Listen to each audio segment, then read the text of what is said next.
I'm honored that Penza invited me with Rutan to come and talk to a bunch of entrepreneurs who are working to develop their business plans and their ideas, and I'm trying to help them focus and tell a great story and do a great design and succeed.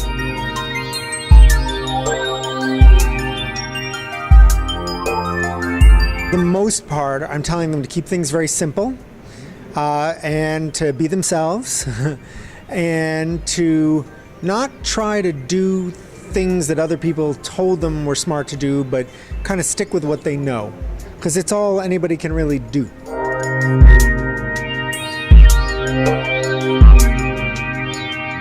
We believe often that if you want to be successful, you examine other people who are successful, or if you want to make a successful company, you examine successful companies.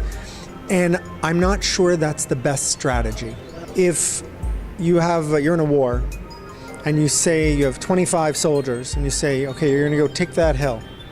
They go off with their guns, and they shoot at all the bad guys, and then 20 of them come back. 5 of them are dead. You ask the 20 guys, what did you do to succeed and win that battle? The odds are they're going to tell you maybe the exact same thing that the guys who died told you, except maybe, or what they'll tell you what to do, but they won't tell you what not to do. Maybe the guy who got killed, he picked his head up too high. Well, the guy who won, the guy who lived, isn't going to tell you to keep your head down. He's just going to tell you what he did. He's not going to tell you what not to do.